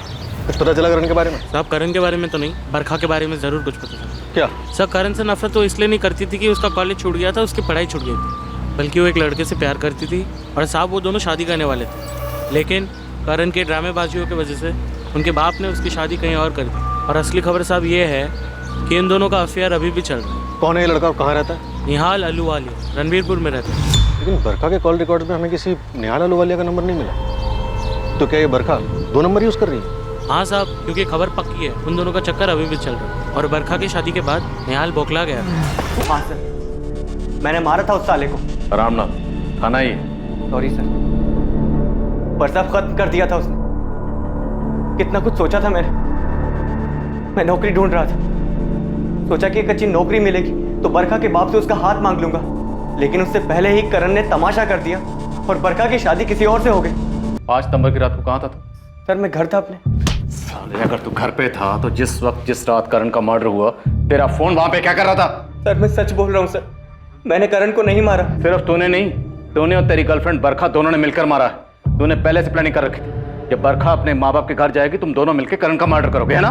नहीं सर, ये सच नहीं है। तो उस रात तू बरखा के साथ नहीं था? सर मैंने करण को नहीं मारा सर, मैं इससे ज्यादा और कुछ नहीं बता सकता। ठीक, तो सोच ले ज्यादा कब बोलना। तब तक सड़िए, जाने मत देना। सर अगर निहाल ने करण को नहीं मारा तो फिर बता क्यों नहीं रहा है कि उस रात करण की कॉलोनी में करने क्या गया था? ये निहाल उस रात बरखा के साथ होगा, इसलिए नहीं बता रहा। हमें ये पता लगाना है कि क्या इन दोनों ने मिलकर करण का मर्डर किया। देखते हैं, कुछ वक्त अंदर रखते हैं, शायद सच बार आ जाए। सर अब तक जितने भी लोगों से पूछताछ की, किसी का भी कनेक्शन साहिब नगर से नहीं, जहाँ करण की लाश मिली थी, और किसी के फोन रिकॉर्ड में भी कुछ नहीं मिला। समीर, कहीं हम गलत डायरेक्शन में तहकीकात तो नहीं कर रहे? करण की माँ ने बताया कि उनकी 10 एकड़ जमीन, 10 एकड़ जमीन कम नहीं होती। सर आपका मतलब है कि जमीन को लेके कोई झगड़ा? चांसेस हैं सर, अगर प्रॉपर्टी के पेपर्स करण के नाम हो तो। पता लगा प्रॉपर्टी किसके नाम पर और इनकी माली हालत कैसी, और करण की बहन गुरप्रीत और उसका जीजा अमन, दोनों के कॉल रिकॉर्ड्स निकलो। Right sir.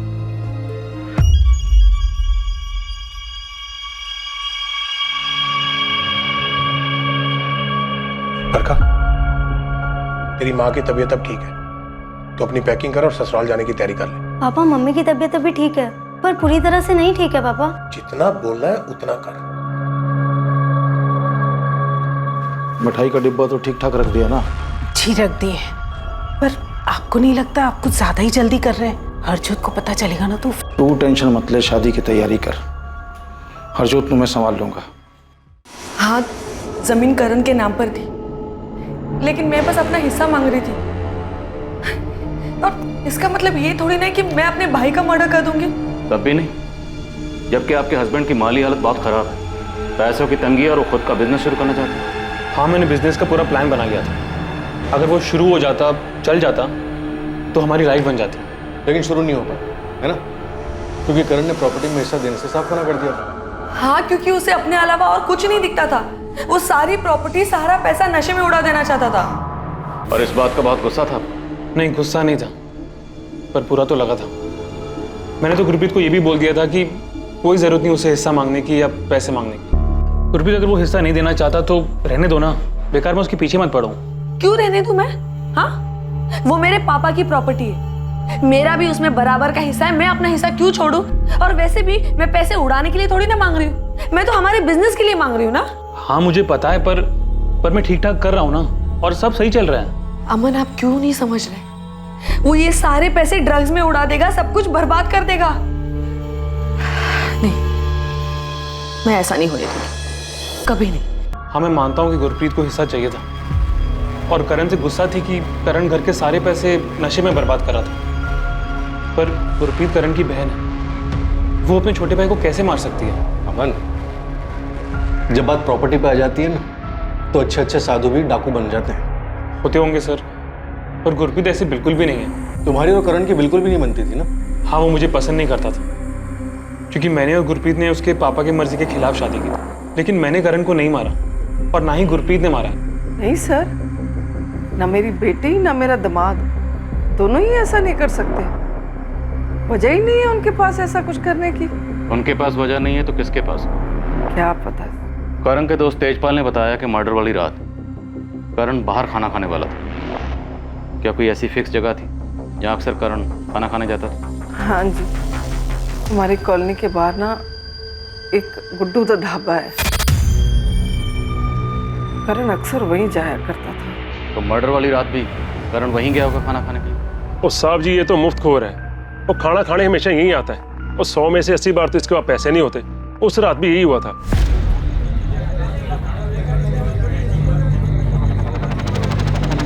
ना हुआ पाजी, 200 हो गया तेरा। क्या हुआ पाजी? गड़बड़ हो गई। वो क्या आज फिर पर्स का पुल है? वो साले बखारी तो शर्म नहीं आती, और रोज ऐसा फ्री का खाना खाने हैं। और पैसे कौन देगा? तेरा बाप? पाजी बाप पे मत जाओ वरना। और क्या वरना? वो एक तो फ्री का खाना खाता है, ऊपर से चौड़ा होता है। कॉलर छोड़ो मेरा। ओए, और तुम बहुत मार खाए हो मेरे से। यार क्यों लड़ रहे हो? यार पैसे नहीं देता यार। तो बिल की बात है ना, मैं देता हूँ इसका बिल। कितना हो बताओ? 200 हो गया। हेलो, हो ठीक है, चलो चल। कौन था वो आदमी जो करण को अपने साथ ले गया था? पता नहीं साहब जी, वो पहली बार आया था, मैंने पहली बार देखा उसे। शक्ल याद है? स्केच बनवा सकते हो? साहब जी स्केच तो मुश्किल है, मैंने उसकी शक्ल अच्छे से नहीं देखी। पर एक काम कर सकता हूँ, अगर वो दोबारा आएगा तो मैं आपको फोन करके बता सकता हूँ। ये पुलिस वाले भी कुछ भी बोलते हैं। मैं अपने भाई को मारूंगी, वो भी प्रॉपर्टी के लिए। अगर ऐसा नहीं था तो उसके कमरे में पेपर चुराने क्यों गई? गुरप्रीत, तुमने पेपर चुराए?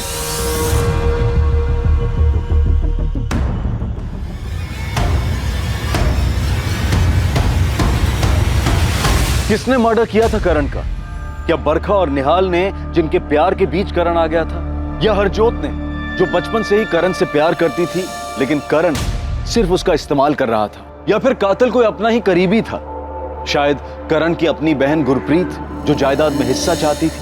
सभी संदिग्धों के पास कत्ल का मकसद था, पर पुलिस के पास किसी के खिलाफ कोई पुख्ता सबूत नहीं थे। पुलिस ने इस केस में अंधेरे में एक तीर चलाया था। क्या वो तीर निशाने पर लगने वाला था, या फिर इस केस की दिशा बदलने वाली थी? सर, निहाल ने ऐसा क्या किया है जो आपने उसे लॉकअप में बंद किया हुआ? जिस वक्त जिस रात करण का मर्डर हुआ, निहाल तुम्हारी कॉलोनी में था, और वो बताने से मना कर रहा। तो वहाँ क्या कर रहा था? उस रात, उस वक्त वो मेरे साथ था। सबूत क्या है इस बात? सर एक मिनट। सर, ये हमारी पर्सनल पिक्चर्स हैं। इन्हें मैं आपको दिखाना तो नहीं चाहती थी, पर मैं निहाल को अंदर सड़ने भी नहीं दे सकती। आप देख लीजिए।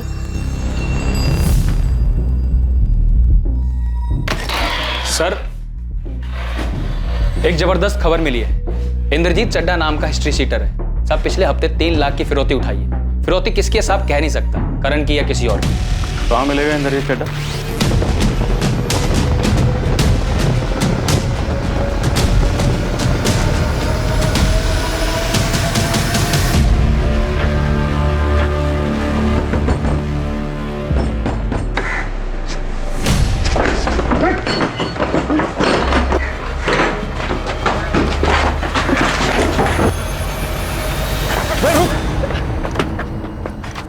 क्या हुआ सर जी, क्यों दौड़ा रहे हो?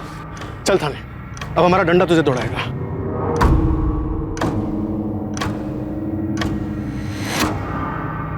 करण उस दिन इसी के साथ गया था? ओ हाँ जी, तो यही था।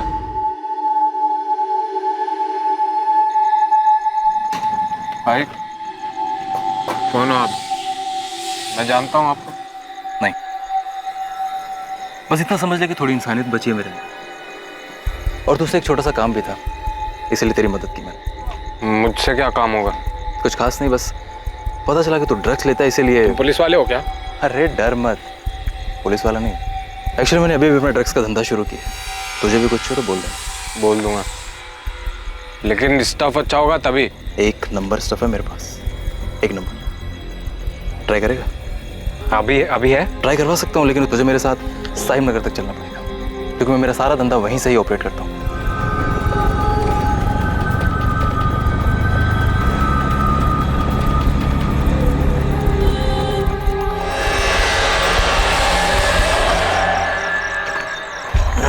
यार आजकल पुलिस ने बहुत टाइट करके रखा है, तो कुछ दिन के लिए थोड़ा छुप के माल बेच रहा हूँ। आगे से कुछ भी चाहिए तो यहीं आना। हाँ ठीक है, लेकिन अभी तो माल दो। हमें पता चल गया कि करण का मर्डर तो नहीं किया। बोल, सुपारी किसने दी? बोल बोल। बताता हूँ साहब, सब बताता हूँ। क्यों मारा करण को? वो तुझे पसंद नहीं करता था इसलिए, या गुरप्रीत को हिस्सा नहीं दे रहा था इसलिए? तेरे इस प्लान में गुरप्रीत भी शामिल थी? नहीं, गुरप्रीत ने कुछ नहीं किया, उसे तो मालूम भी नहीं था। उसे नहीं मालूम तो किसे मालूम? ये सब मैंने अकेले नहीं किया।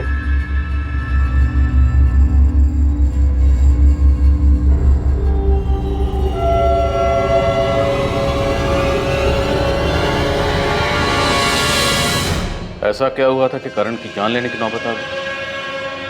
क्यों किया आपने? इसके अलावा मेरे पास और कोई चारा ही नहीं था। ये मेरे अकेले का प्लान था। अमन तो सिर्फ मेरी मदद कर रहा था। आपने अपने इकलौते बेटे की जान ली? क्यों? करण ने अपने पापा की डेथ को बुलाने के लिए शराब का सहारा लिया, फिर वो रोज रोज पीने लगा। मुझे उसकी चिंता होने लगी। मैंने उसे रोकने की बहुत कोशिश की, उसे पैसे देना भी बंद कर दिया। जब देना बंद किया तो उसने छीनने शुरू कर दिए। मैंने उसे समझाने की बहुत कोशिश की, पर वो हमेशा मुझसे झगड़ा करना शुरू कर देता था। फिर वो नशे के लिए मेरे जेवर तक चुराने लगा। मुझे लगा वो सिर्फ शराब पीता है। ड्रग्स लेते हुए देखा और मैं पूरी तरह हिल गई। वो मेरी आंखों के सामने बर्बाद हो रहा था और मैं कुछ नहीं कर पा रही। उस दिन मैंने तय कर लिया कि मैं करण को 1 रुपया नहीं दूंगी। 4 दिन गुजर गए, करण ने ड्रग्स नहीं लिए।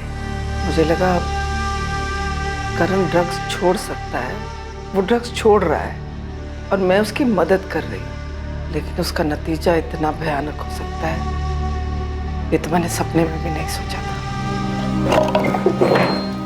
पर्स कहाँ है मम्मी आपका? कहाँ छुपाया आपने? प्लीज बता दो ना, पर्स कहाँ है? नहीं बताऊंगी, और तेरे ड्रग्स के लिए तो 1 रुपया नहीं दूंगी तुझे मैं।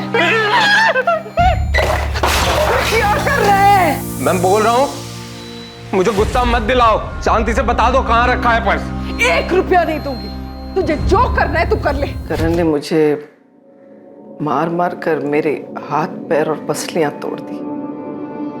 इतना मारा कि मैं 1 महीने तक बिस्तर से उठ नहीं पाई। उस दिन के बाद जब भी मैं उसे पैसे देने से मना करती, वो मुझे बुरी तरह मारता। कभी कोई सोच ही नहीं सकता है कि एक बेटा अपनी माँ को इतना मार सकता है। लेकिन एक दिन मेरी बर्दाश्त की हद खत्म हो गई और मैंने मैंने अमन से मदद मांगी। मेरी हालत देखकर वो मेरी मदद करने के लिए राजी हो गया। मैंने और गुरप्रीत ने करण को 2-3 बार जबरदस्ती नशा मुक्ति केंद्र भी भेजा था, लेकिन वो किसी न किसी तरीके से वहां से भाग आता था। मेरा बेटा तो कब का मर चुका था। ये तो एक शैतान था, एक जल्लाद था, जिसका मर जाना ही ठीक था। आपका बेटा करण गलत जरूर था, पर शायद उसे बचाया जा सकता था। अगर आप पुलिस में कंप्लेंट करती तो करण जेल में होता, जिंदा होता, तब शायद ठीक भी हो जाता। उसे मौत की नहीं, मदद की जरूरत है। आपने अपने इकलौते बेटे की जान ले ली, खुद की, अपने दामाद की, अपनी बेटी की, सबकी जिंदगी खराब कर दी।